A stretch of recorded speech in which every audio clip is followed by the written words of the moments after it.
Bom, Último chegamos capítulo. enfim, então, no capítulo 14, né? A gente vai seguir daqui, mas antes eu quero perguntar se vocês têm alguma dúvida, se ficou alguma coisa perdida do que a gente viu até aqui, se querem comentar ou perguntar, ou qualquer coisa nesse sentido. Se não, Eu a gente eu não segue. consegui ouvir a reunião passada, Aline, que eu perdi, então, mas a princípio tô acompanhando. Ai, tá ótimo. A gente finalizou o último capítulo, né? O capítulo 13. E Esse, aí, a Ana só trouxe a fala sobre a prática budista de yoga dos sonhos, né? Que é reconhecer o estado de sonho, você, quando sonhar, né? Ir praticando, e quando sonhar, perceber, saber que está sonhando, uhum, transformar o sonho, é no momento que você está sonhando, você sabe que está sonhando e tem essa habilidade de transformar o sonho. Por exemplo, se você está sonhando que está no meio de uma multidão, é um exemplo que ele traz aqui. Você transforma essa multidão em uma única pessoa. Ou se você sonha que uma pessoa, você transforma ela numa multidão. Sonha que um bicho vai te atacar, e aí você transforma aquele bicho, sei lá, num balão a gás que sai voando, sabe?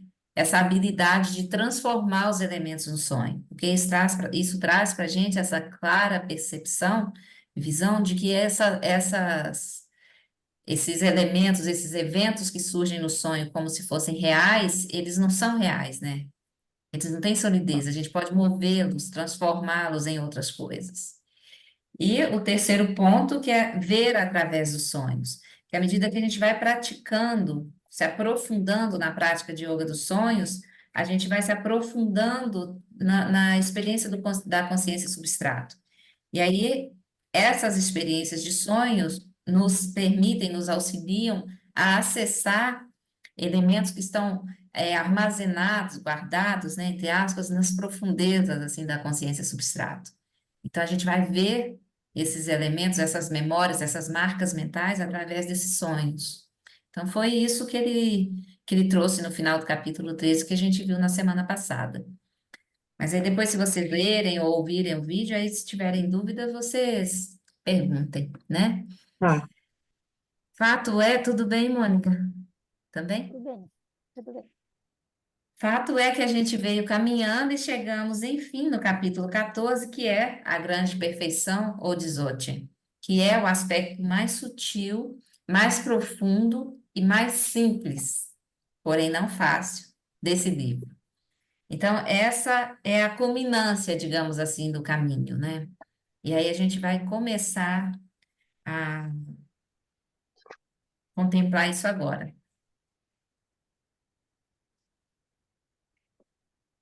Na verdade, eu pensei, antes da gente começar a ler o texto, da gente fazer uma prática de meditação, guiada pelo Lama. Como é que vocês estão hoje, para eu saber se a gente segue com o que eu tinha separado ou se a gente faz uma coisa mais light? O que que a gente vai Ah, falar disso? Desculpa, pode falar, Deirinha. não, eu estou pronta para qualquer coisa. Também, Também, Mônica? Então vamos fazer o que eu tinha também. separado, que é uma abordagem de Vipassana para contemplar a vacuidade e luminosidade da mente. Tem uma relação Tá, direta, né, com isso que nós vamos adentrar agora no início dessa fala sobre Dzogchen. Tá bom? Então vamos tá, seguir nessa prática que eu imaginei mesmo. Deixa eu só abrir pelo menos uma imagem aqui, deixa eu ver se eu encontro, né? As coisas estão tão perdidas nesse computador que eu já. Deixa lá, vamos sem imagem mesmo.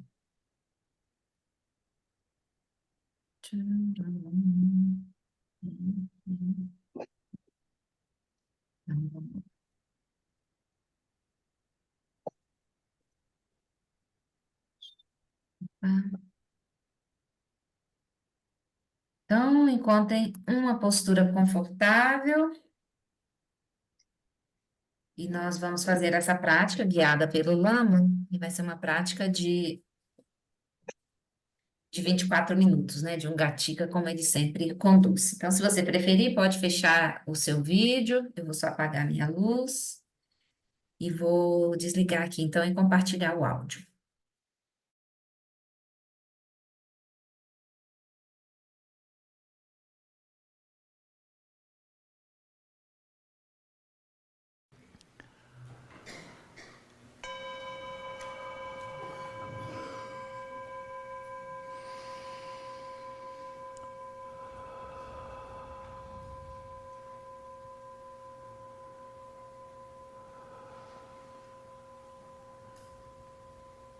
Prepare your body, speech and mind by settling them in their natural state.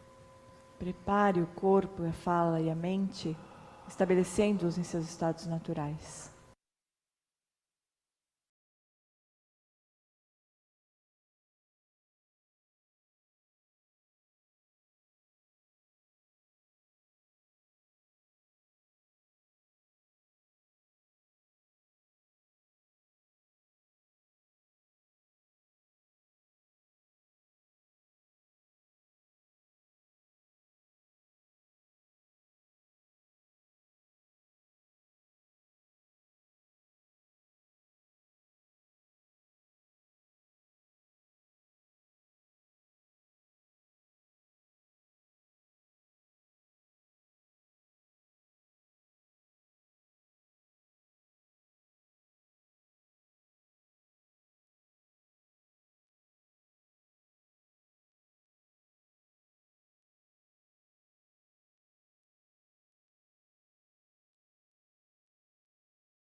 As you rest your awareness right where it is, withdraw the light of your awareness away from all appearances. Enquanto você deixa a consciência repousar em seu próprio lugar, remova a consciência de todas as aparências. Appearances of the physical sensory domains, appearances in the space of the mind. Remova das aparências dos sentidos físicos e das aparências na mente. Withdraw the light of your awareness right in upon itself. Dirija a consciência diretamente para si mesma. To be luminously, clearly aware of the nature of awareness itself. Para ficar luminosamente, claramente consciente da natureza da própria consciência. Unadorned, uncloaked, unelaborated by any other appearances. Sem adornos, nua, sem elaborações, sem todo tipo de aparência. So in this practice, we are really being Nangpa, insiders. Então, nesta prática, nós realmente estamos sendo nampas, olhando para dentro. For the last 400 years, scientists have sought to understand reality from the outside in. Durante esses últimos 100 anos, os cientistas têm tentado entender a realidade And, olhando para fora. and consciousness remains a mystery. E a consciência permanece. As Nangpa is insiders, we begin with seeking to fathom the nature of consciousness. Como insiders, como pessoas que olham para dentro, Nós começamos tentando compreender a natureza da consciência. It's right here. Está aqui. Look at it. Olhe para ela.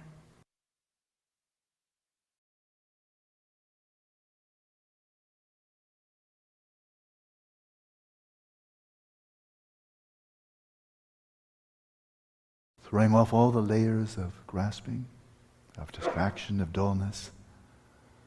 Observe the flow of awareness without mediation, directly, nakedly.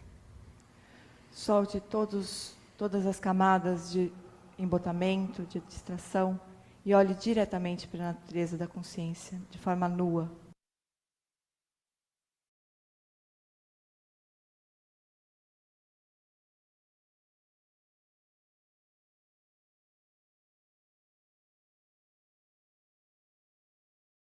There's no mystery here.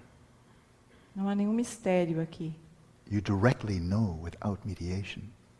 Você conhece diretamente, sem nenhuma mediação, That you are aware. que você está consciente. You know awareness. Awareness knows awareness. Você conhece a consciência conhece a consciência.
But now look inwards even more deeply.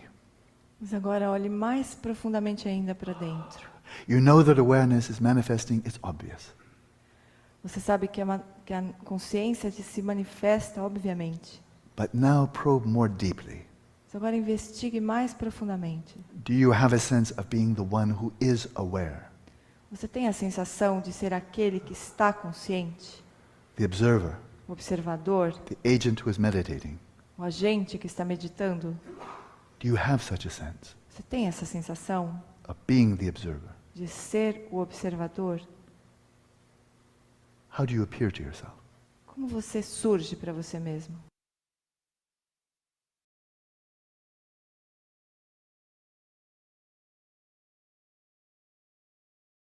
You are the observer because the mind is observing. Você é o observador porque a mente observa. You as a person are simply designated on that basis of the mind.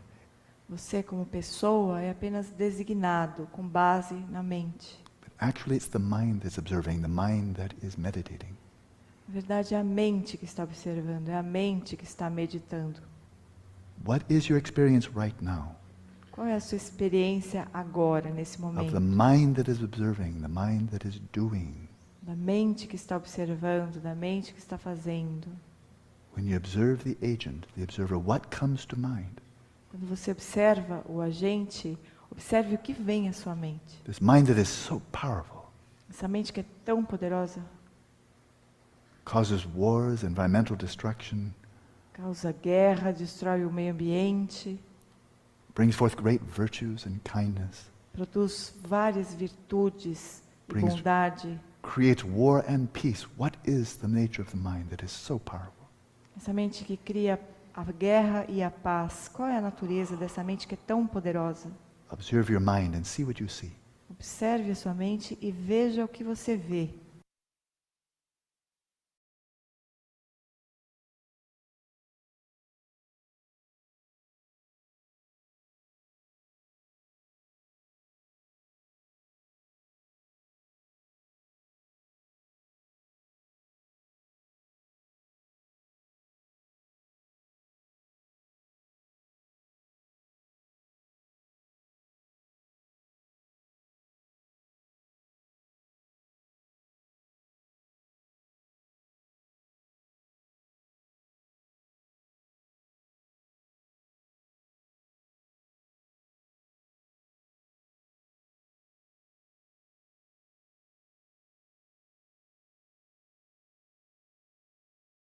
if your mind, that is the observer and the agent, if it exists, it must have characteristics.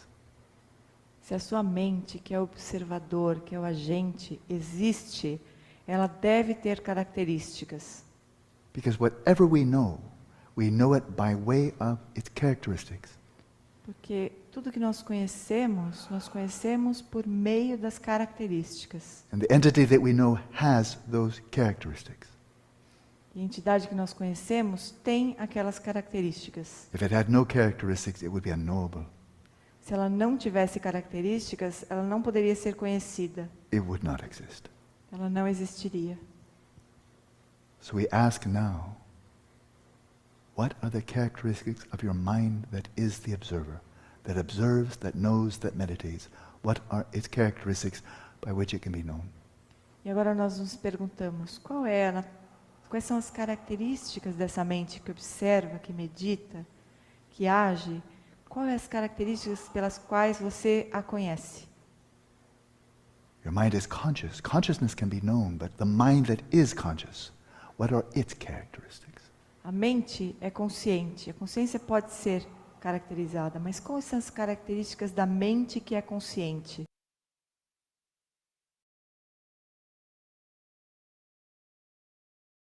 Does it have a shape or color? Ela tem alguma forma, alguma cor? Does it have a size or shape? Ela tem um tamanho, um formato? A center or periphery? Ela tem um centro ou uma periferia? Where is it located? Onde que ela está localizada? What are its characteristics by which it can be known? Quais são as características pelas quais ela pode ser conhecida?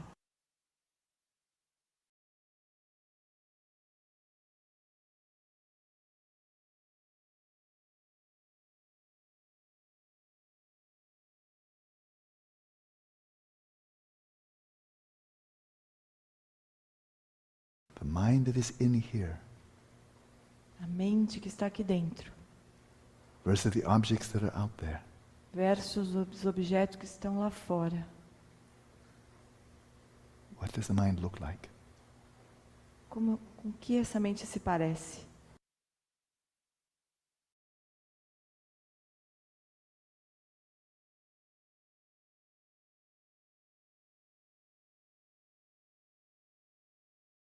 Does it move Ela é azul? or is it stationary? Ela se move ou ela está parada?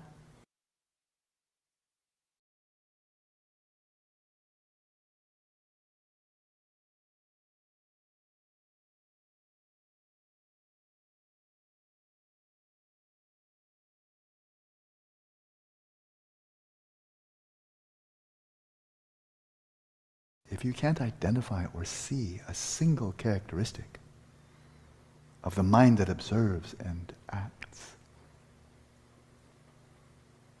how can you say it exists? Se você não consegue identificar nenhuma única característica dessa mente que age e que pensa, como você pode dizer que ela existe? If it's unobservable, how can you say it exists? Se ela não pode ser observada, como você pode dizer que ela existe?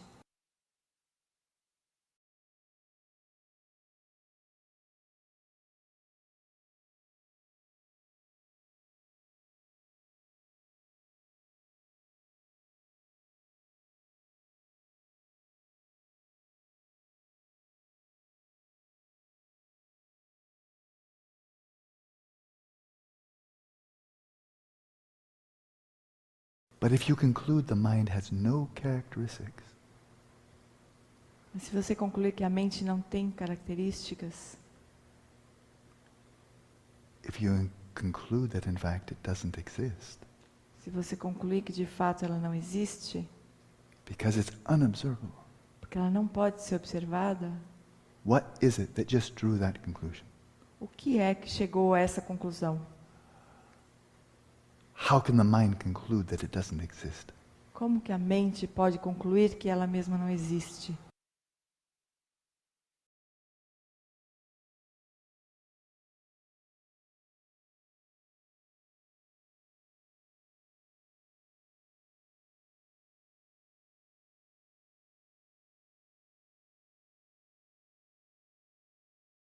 The mind must exist. It's so powerful.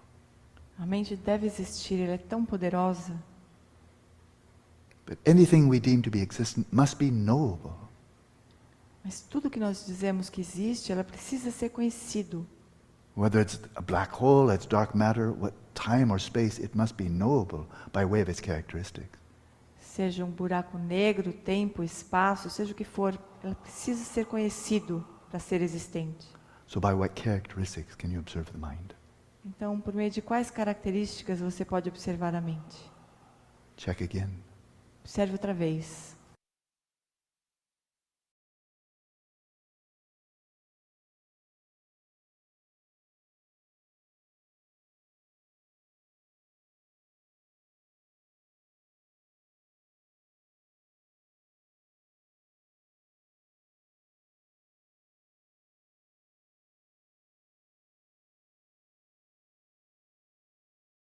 If the mind is unobservable, it has no characteristics, then it cannot be deemed existent. Se a mente não pode ser observada, se ela não tem características, ela não pode ser considerada como existente. It must be empty of existence. Ela deve ser vazia de existência. But if it's non-existent, it can't draw any conclusions. It cannot know anything. Mas se ela for inexistente, ela não pode chegar a nenhuma conclusão. Ela não pode conhecer nada. So the mind must be equally empty of non-existence. Então a mente deve ser igualmente vazia de não existência.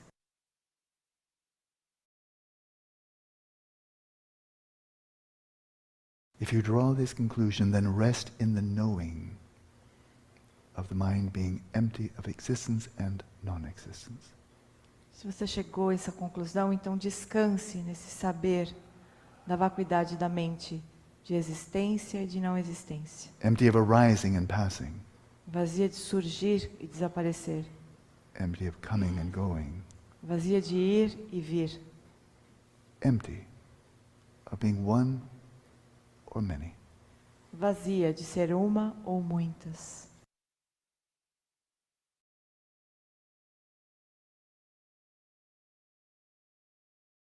Non-conceptually rest in the knowing of the utter emptiness of essential nature of your own mind. Descanse de forma não conceitual na natureza essencial vazia da sua própria mente.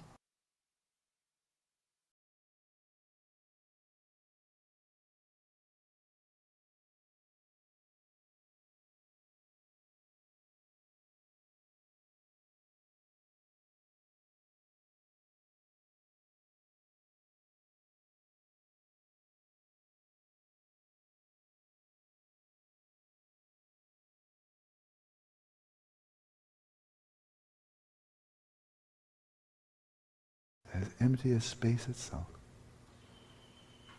É um espaço vazio em si mesmo.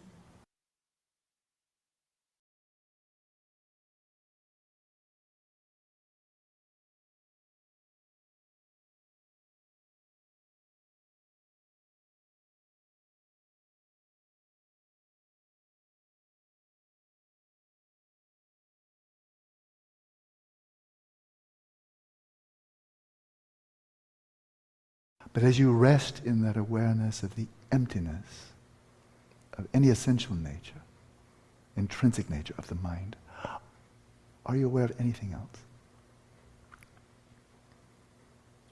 Mas conforme você repousa na vacuidade da natureza essencial, da natureza intrínseca da própria mente, você percebe alguma outra coisa? Apart from its empty, essential nature. Além da vacuidade da natureza essencial?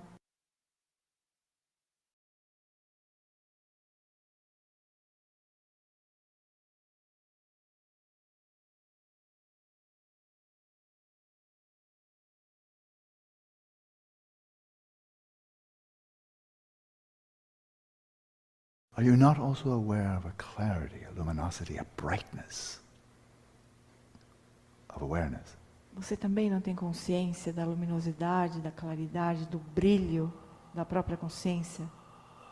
The luminosity of the mind. da luminosidade da mente, the clear light nature of the mind. a natureza de clara luz da mente? Can you identify that? Você consegue identificar isso?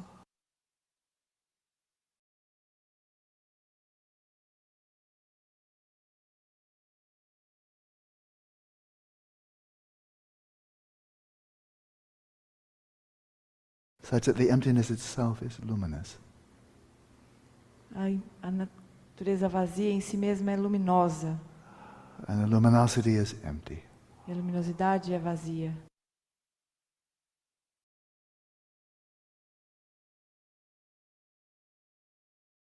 Its essential nature is emptiness.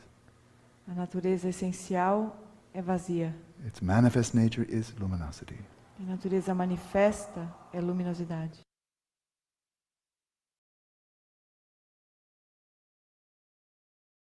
The luminosity is the subject. The emptiness is the object.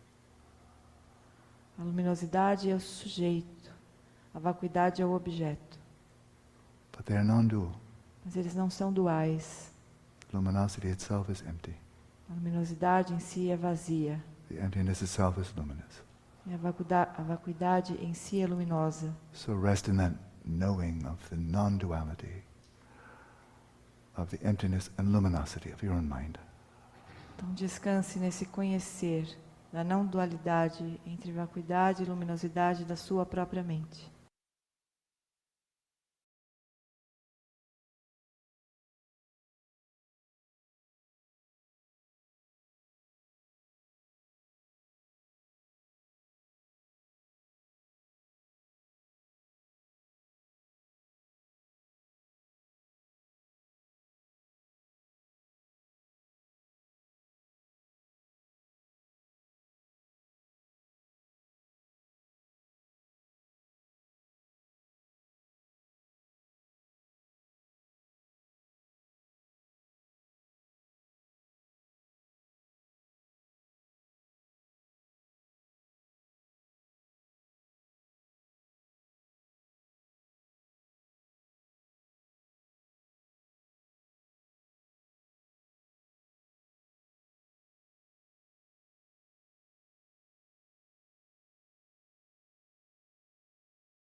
Tudo bem aí?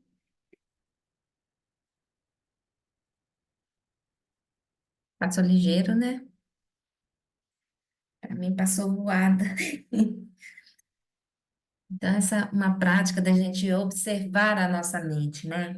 Contemplar os aspectos da mente, investigar a natureza da mente. E ela traz para a gente um vislumbre, assim, do que os mestres vão dizer do que é a consciência primordial, ou Rigpa, né? Que a gente vai falar agora na Grande Perfeição, que é essa consciência que é não nascida e não cessa, né? Ela não tem origem, como é que ela não tem origem, ela não tem fim. Você procura ela, se tem existência, você não encontra um aspecto, características que a gente possa dizer que elas existem. E aí, então, se isso significa que elas não existem? Não, também não significa que elas não existem, né? Porque elas têm um movimento que opera e que tem uma ação, um potencial de ação.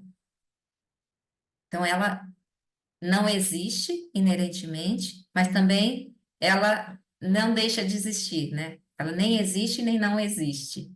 Então, essa característica, que é uma das características da consciência primordial, ou de Rigpa, ela também está presente na nossa mente. Se você investiga a natureza da mente, porque a mente nada mais é, né, do que manifestação da própria consciência primordial. Então, está presente, né? Se você investiga, quando você está aí na prática e ele vai, diz, observa, se você encontra alguma coisa, onde é que está essa coisa? Como é que é ela? Ela tem um formato, uma cor, um cheiro? Como é que é? Existe essa coisa? Ela está lá fora? Aí você investiga, investiga, parece, não, não existe. Então, se ela não existe, como é que ela, o que é isso que move, né? Que está aí fazendo um movimento interno, que fazendo um movimento externo acontecer. O que que é isso, né? Então, ela nem existe e ela nem não existe, né? Ela não é inerentemente existente e ela também não deixa de existir, né? Não, então, é uma coisa que parece complexa, assim, são antíteses, na verdade, mas que caracterizam essa experiência. Se a gente investiga verdadeiramente, né? Se a gente vai lá a, a lente da nossa atenção plena e vai investigando, olhando para essa experiência, procurando por ela, onde é que está a solidez disso, se a gente investigar de verdade, a gente vai ver que realmente é assim, né? E é uma coisa louca, né? Porque tem essas palavras para caracterizar, de certa forma, mas na verdade elas não definem o que é, né? Mas ainda assim a gente reconhece essa experiência em nós. Então, quando a gente procura e nem encontra, e ao mesmo tempo encontra algo, né? Onde é que está isso? Não tem uma dimensão uma localização física, geográfica, onde isso se manifesta. Ela é espaço, né? Espaço, vazio, sem bordas.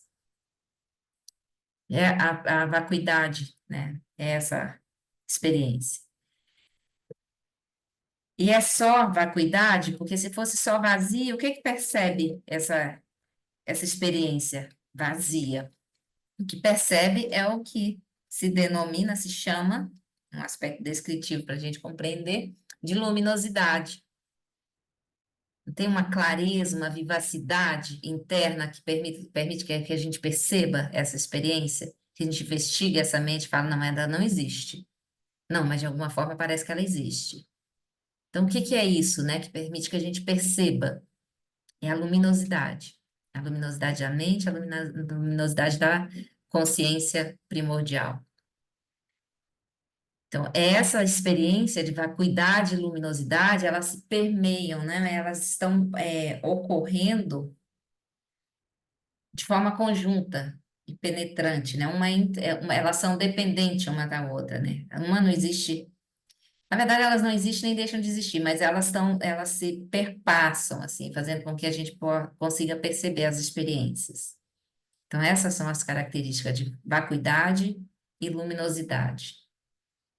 São características da mente que a gente acabou de investigar e são características da consciência primordial, que a gente vai contemplar um pouco agora nesse capítulo da Grande Perfeição.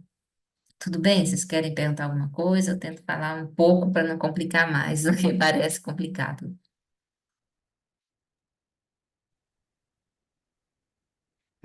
O Aline, também sem querer complicar, porque hoje foi legal essa prática, assim, eu já tinha feito ela outras vezes com muita dificuldade. Mas é inevitável a gente pensar que esse espaço de vacuidade, de luminosidade juntos, está no cérebro, assim, o que, que eu quis dizer? Eu fico, é irresistível para mim, quando ele vai pedindo para a gente investigar, e uma hora eu tive uma sensação assim, não está aqui nesse espaço aqui, é amplo, o pensamento vem, a imagem vem e tal, mas é como se aqui fosse uma tela projetando um monte de coisas, sabe?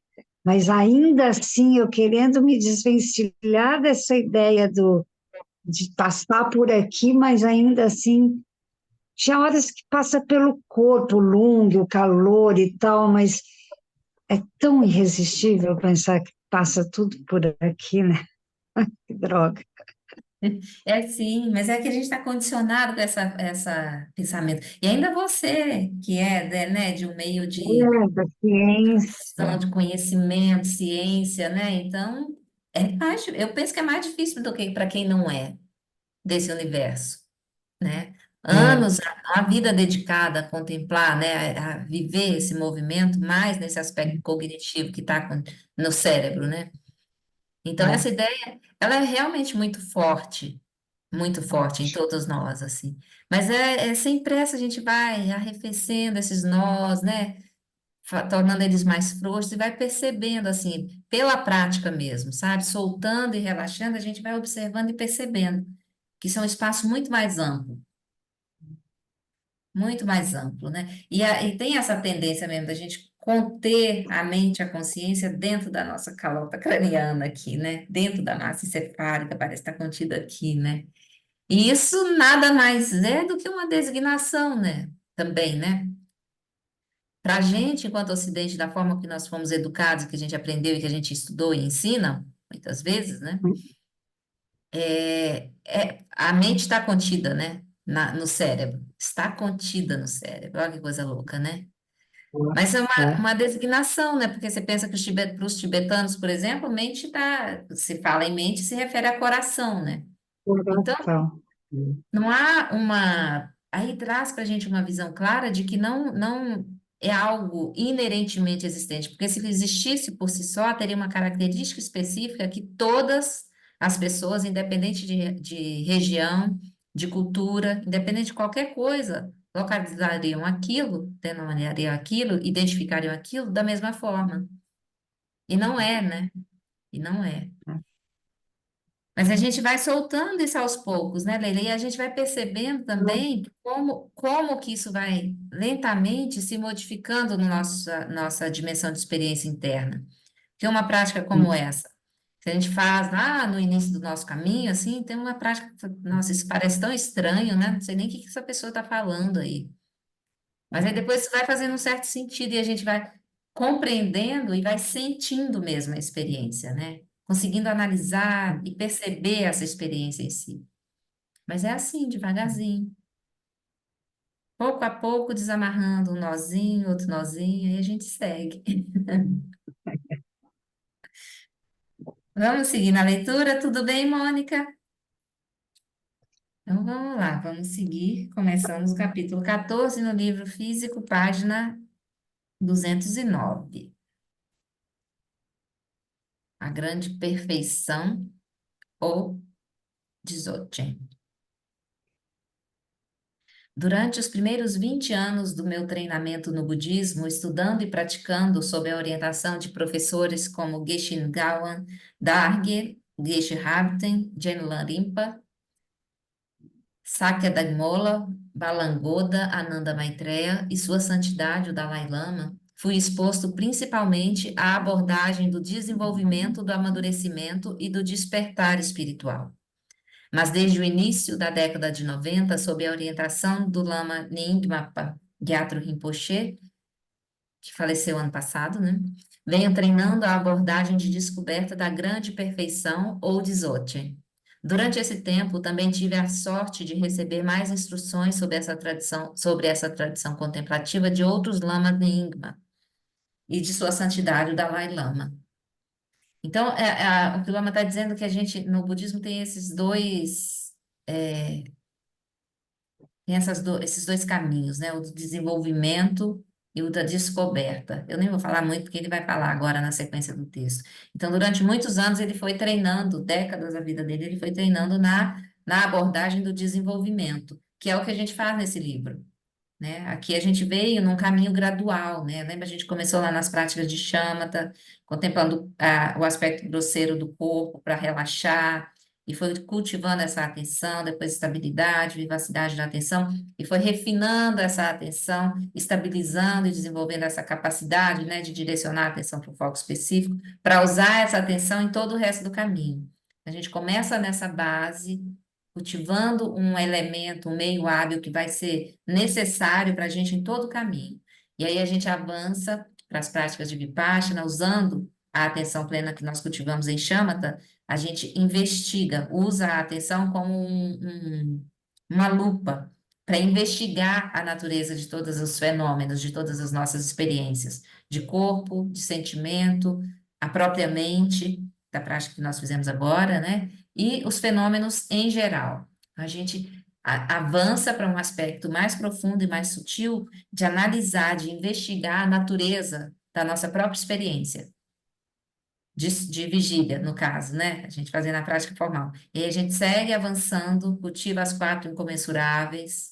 Então, todo um caminho de desenvolvimento, de sabedoria e de meios hábeis, de qualidades e virtudes que vão nos apoiar no caminho da iluminação.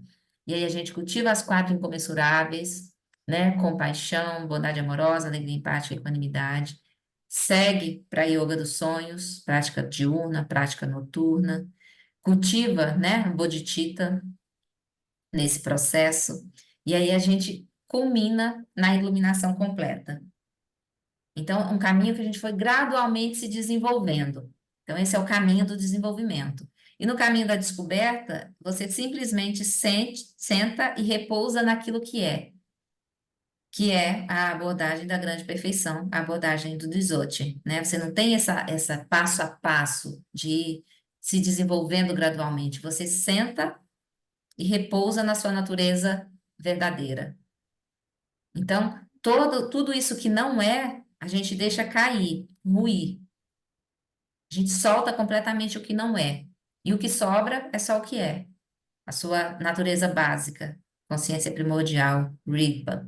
É isso que sobra. Quando a gente solta tudo que não é, sobra essa essência. Então, aí a abordagem da descoberta, que a gente vai falar agora, né? Que o Lama vai explicar para a gente agora nas próximas páginas. Então, a partir no início da década de 90, que sob a orientação do Gyatro Rinpoche, é que ele foi caminhar por essas veredas da grande perfeição, o Dzogchen. Os lamas da ordem Nyingma, ou Nyingma, veem o Dzogchen como o pináculo da teoria e da prática budista, e declaram que ele é especialmente relevante e eficaz em tempos de degenerescência moral, como a era atual. Portanto, há um paradoxo intrigante aqui. O Dzogchen é apresentado como a mais sutil e profunda de todas as teorias e práticas budistas, mas também se diz que é adequado principalmente para pessoas cujas mentes são grosseiras e não refinadas. Sempre tem um paradoxo, né, para deixar a gente assim. O Dzogchen até pouco tempo, assim, até uns anos atrás, ele era um ensinamento quase secreto, assim, eles eram ensinados só para praticantes, para monges, assim, que já tinham evoluído e tinham um nível de realização muito elevado. Então, era quase era uma coisa muito, como é que eu posso dizer assim, ele não era ensinado como é agora, né, assim, você precisava ter um caminho mesmo longo de prática, de conhecimento, de erudição, para você ser iniciado nas práticas de Dzogchen. Aí o que acontece? Disse que os ensinamentos do Dzogchen são para eras de degenerescência, para tempos de degenerescência, tempos de muitos desafios e muitas dificuldades, das relações humanas entre si e com os seres sencientes de forma geral, né? Então, o Dzogchen foi revelado, foi permitido que ele fosse ensinado, assim como hoje é um ensinamento que a gente recebe com facilidade, né? O Lama Alam Wallace dá ensinamentos de Dzogchen aqui no Brasil, se não me engano, desde 2016, mais especificamente. Todos os retiros são de Dzogchen. E tem outros mestres, professores que dão ensinamentos de Dzogchen. Então, assim, disse que é o pináculo, né, a prática mais sutil e mais elevada do caminho budista, que para você conseguir fazer, você teria que ter esse nível de conhecimento e de desenvolvimento, né, de experiência, mas, por outro lado, ele também é adequado para seres de mentes grosseiras, né? Então, eu me encaixei nesse, ele se viu, quando eu tomei contato, ele se comunicou comigo, assim, também, bem, de uma maneira muito profunda, assim, inexplicável, né? Porque no primeiro retiro que eu fui do Lama, lá em Viamão, rapidinho, assim, eu tenho uma conexão que é uma coisa inexplicável, assim, no primeiro retiro que eu fui, falar, puxa vida, eu tô entendendo sei lá, um centésimo disso que ele está falando, mas que coisa louca, parece que faz sentido, né? E eu olhava para aquele povo no tempo e falava, putz, você deve ser a mais tapada, né? Assim, de faculdades realmente inferiores, assim, porque era muito difícil de entender, sabe? E de fazer as práticas, para mim foi um desafio enorme, assim. E aí, depois, nos intervalos, assim, terceiro dia em diante, aí nos intervalos todo mundo falava, todo mundo não, mas uma grande parte falava assim, cara, eu não estou entendendo nada, mas isso é tão incrível, assim. Então, eu era não sou sozinha, tem uma galera que está nesse mesmo barco, né? Mas aí, à medida que a gente vai praticando, vai estudando, vai lendo, vai ouvindo os professores, né? Isso vai tomando, não toma uma forma, mas vai fazendo sentido, porque você vivencia a experiência, você sente o que está sendo falado. Então, não é um aspecto só de cognição. A gente precisa compreender para saber o que fazer. Mas quando você tem a experiência na prática, aí te dá uma outra dimensão, assim, uma outra visão do que é, né? Ah, então isso não entendia, mas não era exatamente para entender, era para sentir, né? Então isso é um movimento que acontece, sabe? Que eu ouvi um relato assim de muitas pessoas que aconteceu comigo também. Então é isso, a gente sente que não entendo, mas parece que faz sentido, isso de alguma forma se comunica com o meu coração, pratica. De alguma forma essa compreensão vem a partir do sentir, principalmente, sabe? Então, para mim foi assim, para muitas pessoas com quem eu conversei nos retiros e sigo em contato sempre, aconteceu assim também, né? Outros vão porque é um método, né, de muita erudição também, de muito aprofundamento, e tem pessoas que têm esse interesse, né, por ir estudando, compreendendo essas nuances mais profundas da experiência e, ao mesmo tempo, a simplicidade. Mas aí cada um se conecta pela sua forma de compreender e de buscar aprender, né? Então, o método, o Dzogchen serve para isso, né? Para os praticantes super refinados, mas também para pessoas com mentes grosseiras e não refinadas. Muitos ensinamentos budistas que apresentam a abordagem de desenvolvimento enfatizam a importância da árdua purificação e transformação da mente, sobre a qual pesam as aflições e os obscurecimentos.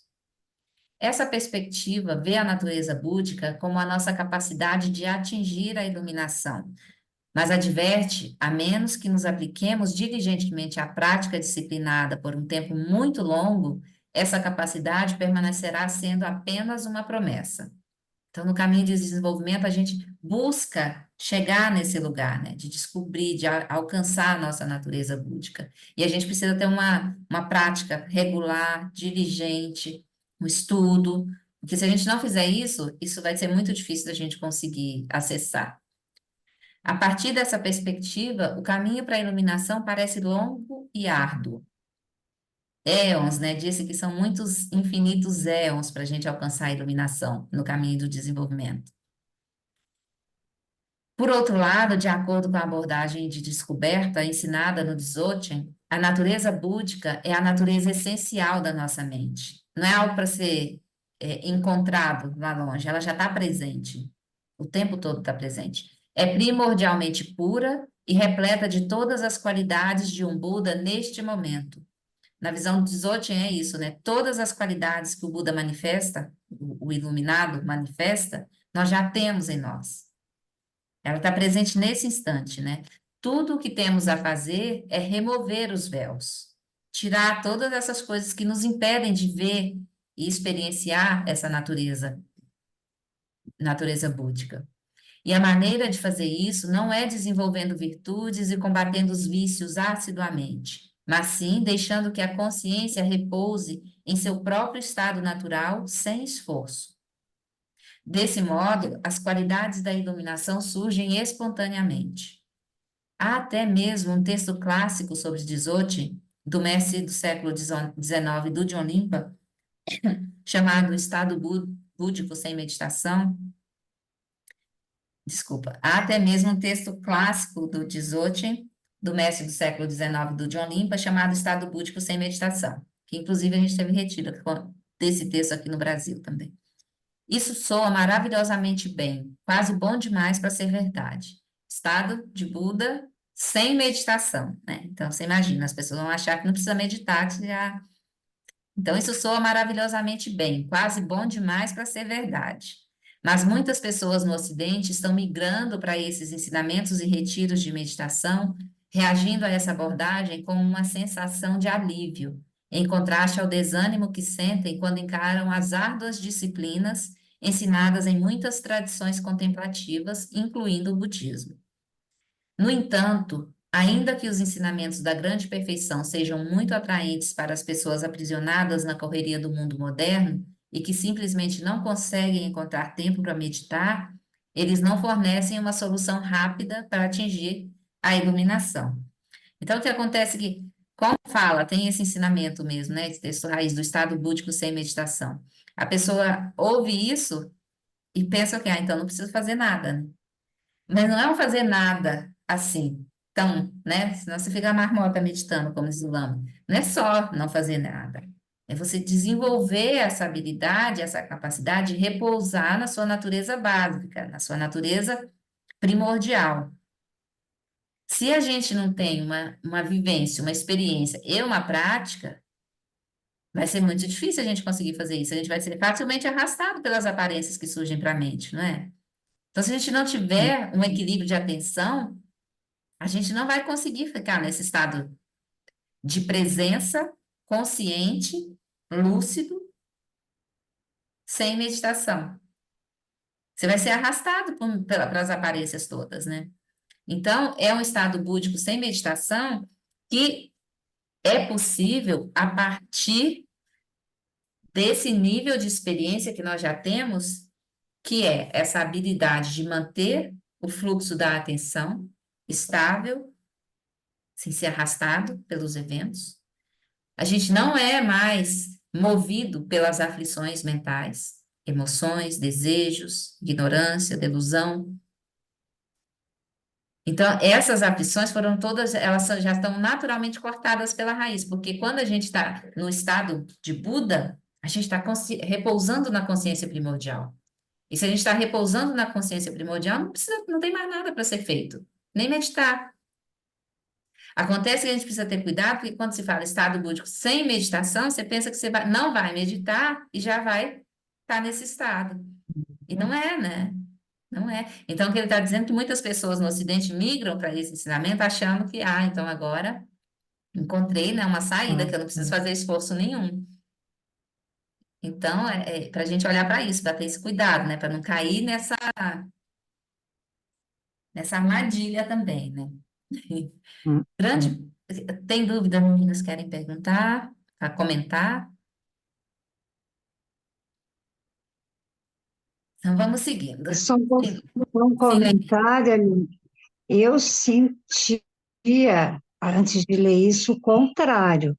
Eu sentia que a abordagem do desenvolvimento me dava assim, mais tranquilidade. Desde que eu comecei a ler alguma coisa, né, para tentar praticar essa do despertar, isso me dá mais ansiedade, porque parece que isso é mais incompatível com a nossa vivência no, né, com família, com trabalho, com Parece que o de desenvolvimento eu tinha essa ideia ao contrário, que o outro exigia menos de mim. Ok, você vai levar éons para, mas me parecia menos opressor. Parece que eu tenho que largar tudo, sabe? E só entrar num retiro para poder alcançar esse outro estado. Sim, mas né, para a gente realizar realmente, a gente teria que ter esse tempo dedicado exclusivamente à prática, né? Mas aí a gente vai ler agora nas páginas seguintes, acho que não vai dar tempo de ler hoje, né? Mas porque a gente vai, Lama vai fazer essa comparação assim dos caminhos, né? Então vai começar no caminho Theravada, que é uma busca individual, aí vai ter o caminho Mahayana, que contempla o Theravada e expande nessa busca para todos, né? Então há uma busca de uma liberação individual, mas que eu leve também todos os seres. Então o caminho Mahayana traz isso, né? Aí vem as práticas Vajrayana, que vão contemplar todo o caminho Mahayana e mais alguns aspectos do Tantra na Tá? prática Vajrayana. E aí vem o Dzogchen, que não é só isso, ele contempla todos esses caminhos. Tudo isso está contido lá no Dzogchen. Então, quando fala que a gente vai chegar e repousar nesse estado búdico sem meditação, é porque a gente já fez todo esse processo, né? Tá. Tudo isso já está contido. Agora, sim, disse no Dzogchen que a gente não precisa fazendo isso de forma gradual, que quando a gente repousa na nossa natureza básica, na nossa consciência primordial, ou Rigpa, tudo isso se manifesta espontaneamente, porque tudo isso é parte da natureza primordial. Tudo isso faz parte de Rigpa, né? Está presente em Rigpa. Então, quando a gente tira todos os véus de enganos, o que se manifesta é o que é a nossa natureza essencial, que é imbuída de todas essas qualidades e virtudes. É o que se diz no Dzogchen, né? Mas eu, particularmente, prefiro fazer práticas de Dzogchen que fazem sentido para mim e as práticas do caminho de desenvolvimento, né? Porque senão fica meio assim. Mas é bom a gente saber dessas diferenças, né? E ver o que que conecta, o que que dá para fazer esse momento. Porque, é o que eu estava conversando com a Marcela esse fim de semana, né? Assim, porque a gente que está inserido no mundo tem vida profissional, tem família. No meu caso da Mônica também, tem filhos pequenos que tem que ter atenção, escola, perere, um trilhão de ocupações que não dá para a gente se dedicar assim. E aí, se a gente pode ficar aflito, né? Porque não dá. Aí, então, é isso. Olha para o que faz sentido e o que dá para ser feito nesse momento. E aí, eu escolho isso. O resto eu gostaria de fazer, mas para esse momento não dá. E aí, a gente não faz. Uhum. Mas é Tá. assim, porque não dá para entrar em retiro, né? Retiro exclusivo, assim, para dedicação exclusiva à prática. Eu gostaria muito, mas não dá. Tá. O grande perigo é que o Dzogchen seja, assim como o Zen e o Lili, Vipassana, tirado de seu contexto. Quer perguntar, Mônica? não eu ia falar do como que foi o final de semana com o Marcelo, no sábado Ai, e domingo. ai, foi muito especial, né, Leilinha? É que Foi... Oi, sexta-feira eu Mônica. assisti a palestra Você assistiu? online, né? Eu assisti. Nossa, Que que legal. palestra gostosa de assistir, né? Eu Ele adorei. é... Eu fiquei com muita vontade de assistir no sábado e domingo. Queria muito assistir. Só que eu já tinha os compromissos de sábado e domingo, mas na sexta-feira, assim, eu termino a palestra e falei, ai, daria tudo para assistir no sábado e domingo. Foi muito, deve ter sido muito bom, né?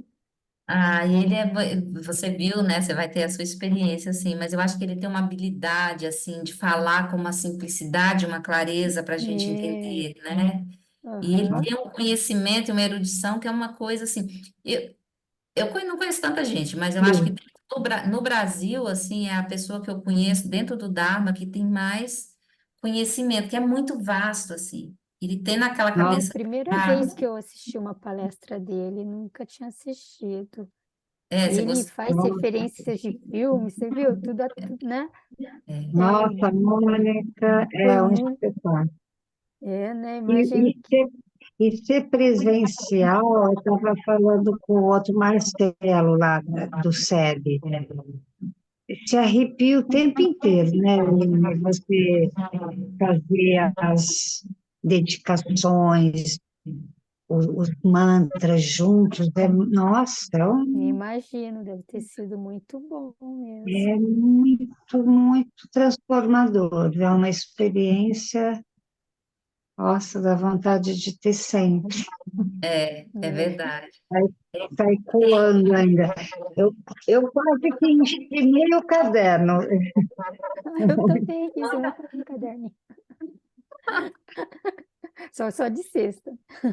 É muito didático, nossa, é muito, muito, muito bom. Foi muito bom mesmo. Ah, que bom. Fico feliz que vocês tenham gostado, assim, porque é uma forma, mais uma voz, né, que fala de uma forma diferente, de um lugar diferente, de uma experiência muito profunda, de conhecimento imensurável, assim, e traz isso com uma simplicidade, né? Parece que é simples o É negócio, e com muitas fluido, referências, né? Referências é do de Dharma, Muito. referências de coisas do cotidiano, de filmes Tá? normais, né, do dia a dia aham, e sim, de sutras e, assim, é o Buda Dharma todo ali, né? Eu falo que ele é o Google do budismo, assim. Sem dúvida, E os, e os Marcelo, que exemplos, né, Aline, quando ele fala, uma hora ele fala assim, olha, claro que a impermanência é uma experiência que a gente tem que assimilar, mas que é difícil, você não vai chegar, porque o filho diz assim, olha, senta aqui, papai e mamãe vão morrer. Você vai morrer, mas nós vamos morrer antes de você. Né? Você não vai fazer isso, não é? Então ele dá uns exemplos que dá uma quebrada assim, né? É muito legal mesmo. é, é sim. Ele é muito querido, né? E é um amigo querido também. Ele tem grupos de estudo, né? Segundas e terças. Se algum momento vocês quiserem participar, me fala. Ou se quiserem saber alguma coisa, ou se quiserem falar direto com ele, me fala que eu passo o contato. E aí vocês Tá. podem perguntar, falar ou participar, né? Como que ele é muito acessível. Às vezes ele demora um pouco para responder as mensagens, mas uma hora ele responde, assim. Então, é uma pessoa que tem essa abertura, sabe, para orientar a Uhum. gente. É. Muito querido, né? Muito, muito querido. Não, Agora, não, foi muito especial. esse fim de semana vai ter um curso sobre um livro que ele traduziu e que, enfim, vai ser publicado pela editora Bodhisattva, né? Que é o Ornamento da Preciosa Liberação de Gampopa. É um livro maravilhoso, assim, maravilhoso. Mas para mim não rola agora. Eu já tenho muitas tarefas. Não conte comigo nesse momento, porque eu não vou estar lá, não. Mas é Não, eu tenho maravilhoso. que te pagar também. É, então. Mas é essa experiência, né, mano, que eu acho isso muito bom, assim, que a gente vá conhecendo as pessoas e ouvindo, É, porque da nossa experiência de vida, lindo. né?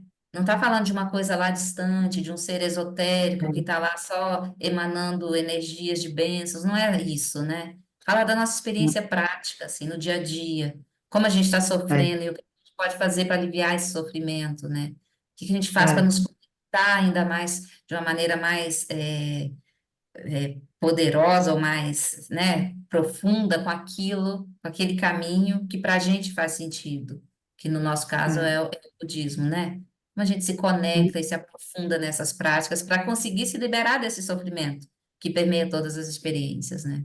Então, é muito prático, assim, né? Os ensinamentos são todos essa Muito, ordem prática para a nossa experiência do dia a dia na vida.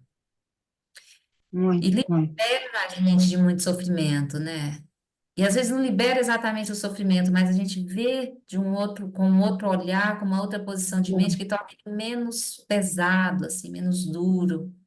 E aí tá em Exato. Santos também essa experiência de estar com o grupo, né, de pessoas ali, a gente se sente apoiado, acolhido, né? Eu acho isso assim uma preciosidade, sabe? E é uma oportunidade tanto, né? Então, para mim foi isso, Então, assim.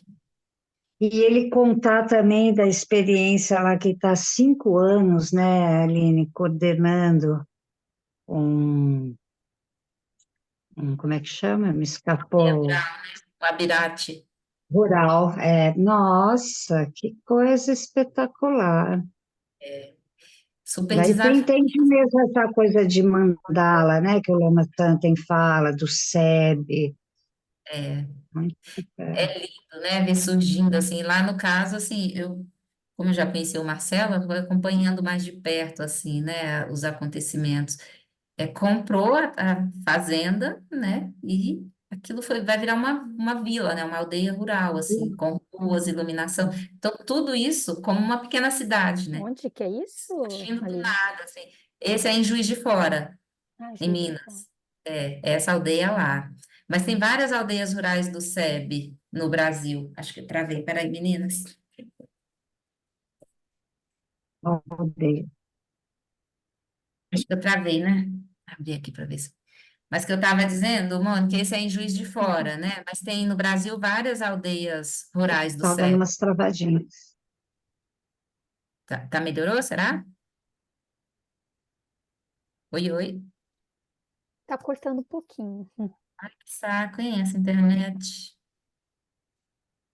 Bom, vamos ver se melhora. Mas aí tem várias aldeias rurais do SEB no Brasil Melhor. inteiro.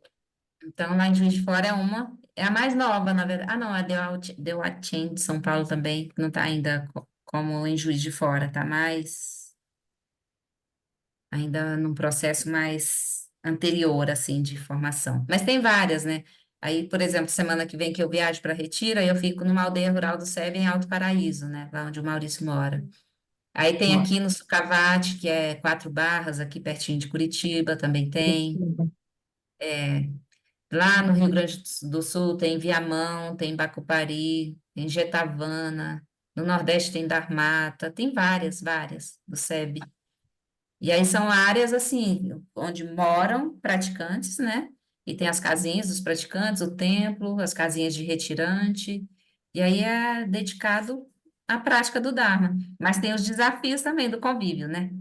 Aí todo mundo diz, não é. tem uma ideia romântica de aldeia, porque não é bem assim, são seres que ainda não alcançaram a iluminação, a liberação.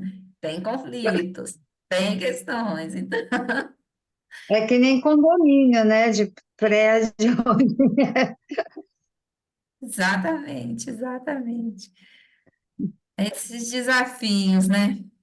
Mas é muito legal. Se um dia tiver de repente um dia tiver um retiro aqui no Sucavati, a gente pode ir, né? Assim, pra vocês Eu estou conhecerem. pensando muito nisso, viu, Aline? Porque é tão fácil chegar ali em Curitiba, né? Dá para ir de carro fácil, assim, ó. Eu estou achando que isso pode ser pode acontecer para mim aí. Um primeiro Ideias. retiro aqui perto. É, então, ficar atenta no calendário aí, de repente, ó, É, juntas ou vocês vai, Leilinha, ou a Mônica, se quiser é, também, vamos nós, na comitiva. vamos nós, vamos. Deixa eu ver aqui onde a gente vai parar. Ah, dá para a gente caminhar um pouquinho mais. O grande perigo é que o Dzogchen seja, assim como o Zen e o Vipassana, tirado de seu contexto para ser aplicado ao mundo moderno. Os ensinamentos do Zen, únicos e ricos, podem ser tomados de forma simplista e reduzidos a apenas sentar. E as práticas profundas do Buda, ensinadas nas 4 aplicações da atenção plena, podem também ser reduzidas a apenas estar plenamente atento. Da mesma forma, a teoria, a meditação e o modo de vida ensinado no Dzogchen podem ser simplesmente simplificados e reduzidos a apenas estar presente e ser espontâneo, sem rejeitar e sem praticar nada.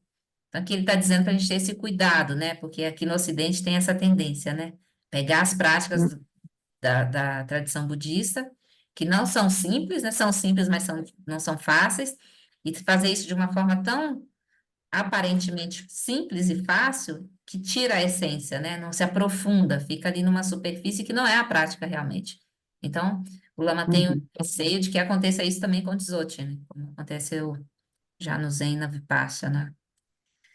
Quando os ensinamentos da grande perfeição são estudados a fundo, fica claro que esse caminho não é simplesmente uma descoberta passiva de sua natureza búdica, mas que também envolve uma sequência exigente de práticas que fazem parte de uma visão sofisticada, tanto da realidade relativa quanto da realidade absoluta.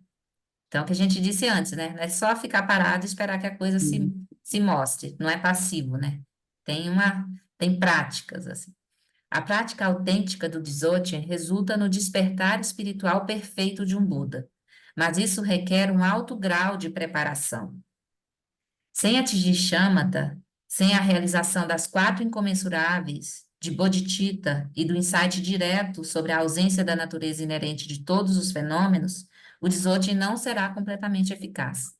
Então, aqui é todo o caminho, né? Como eu falei antes, Leila e Mônica. Hum, Shamatha, as 4 incomensuráveis, Bodhicitta, insight direto da ausência de natureza inerente de todos os fenômenos, Vipassana, vacuidade, né? Então, tem que ter tudo isso para que o Dzogchen seja eficaz. No entanto, isso não quer dizer que o Dzogchen precisa ser adiado até que tenhamos compreendido bem esses estágios de prática mais elementares. Aí, Leilinha, você não precisa adiar, não. é, Muitas pessoas acham que o Dzogchen é útil mesmo nos estágios iniciais da prática.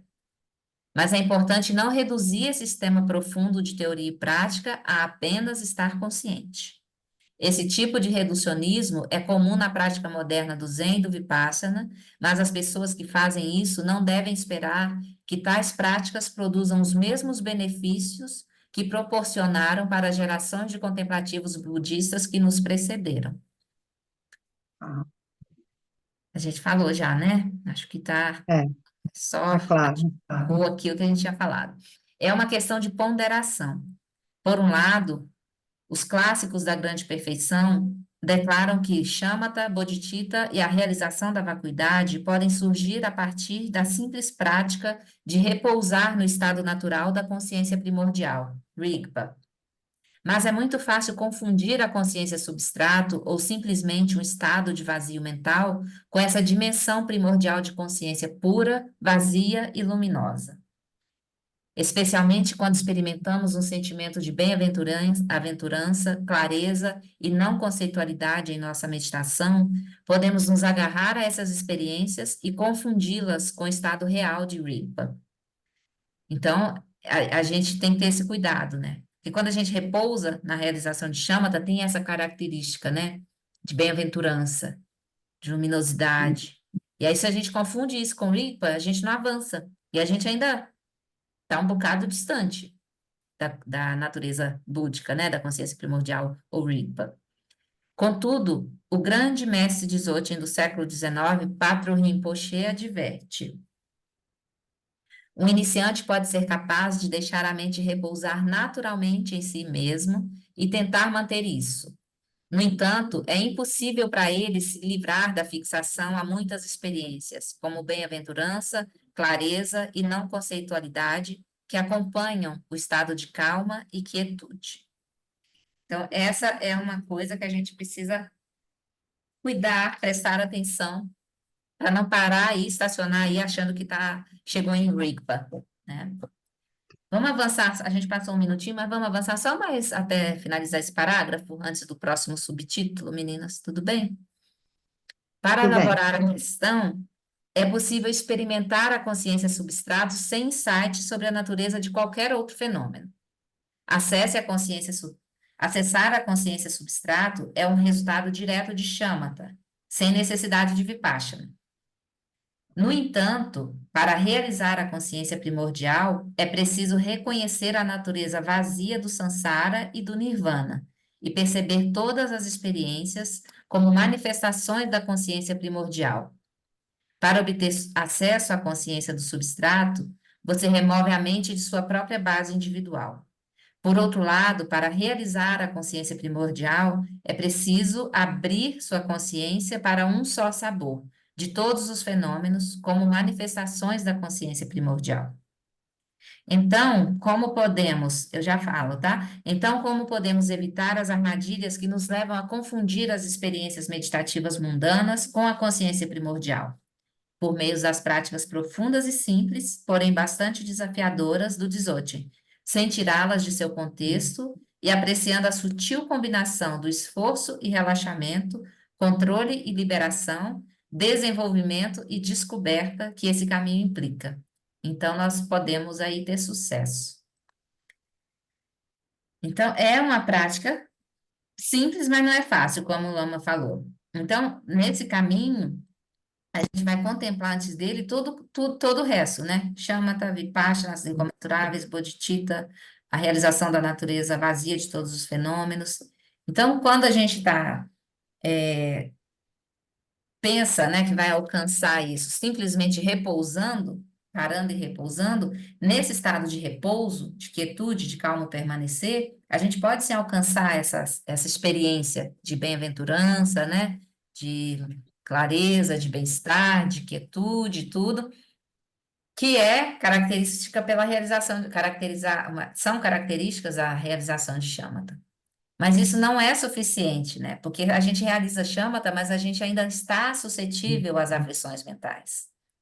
Elas só são ceifadas, assim, as aflições mentais, pelas práticas de Vipassana. A gente só consegue cortar elas pela raiz, eliminá-las com a realização de Vipassana. Então, se a gente repousa em shamatha achando que está repousando em Rigpa, a gente está perdendo tempo de avançar no caminho. Então, a gente precisa ter muito cuidado. Por isso é importante também ter um professor, uma pessoa que te orienta nas práticas, você saber se não está se enganando ou se está, né, caminhando adiante. E aí, então, quando a gente consegue repousar na consciência primordial, aí sim a gente está livre de todas essas aflições. A gente realizou a natureza vazia de todos os fenômenos da mente. E aí a gente fura, né, atravessa para a consciência primordial.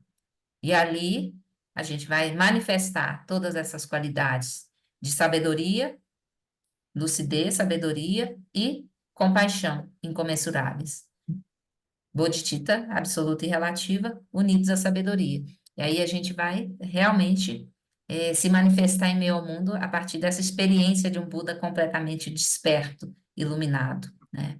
Mas é todo um caminho que a gente vai gradualmente trilhando, ou, se temos a habilidade do Visote, a gente senta, solta todas as aparências e repousa no que fica. No texto do Dharma de um idiota vestido de barro e penas, do John Limpa, não dá para falar muito disso porque é uma coisa complexa, mas uma hora a gente tem tempo para conversar. Ele diz assim, ele tem uma fala que é muito marcante para mim, desde o outro retiro solitário que eu fiz, que eu levei dentro, né? Como diz a Gê, esse ensinamento, esse texto e esse ensinamento que o Lama trouxe. Então ele fala assim, deixe colapsar a falsa caverna de aparências. Então, você senta e deixa ruir essas aparências todas que surgem para a gente como se fossem verdadeiras, né, inerentemente existentes. Então, você deixa colapsar tudo isso e repousa com o que sobra. Aí, o que sobra é Rigpa, né?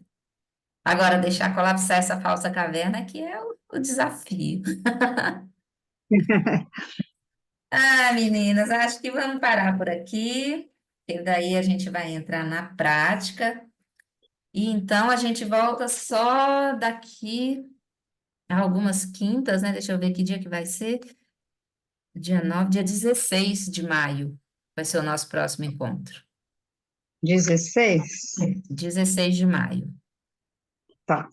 Vai demorar um bocadinho. Se puderem, leiam, né? Contemplem aí, façam as práticas, anotem as dúvidas, e aí a Tô. gente se mantém conectado pelo nosso contínuo mental, né? Vocês aí praticando e eu lá praticando também.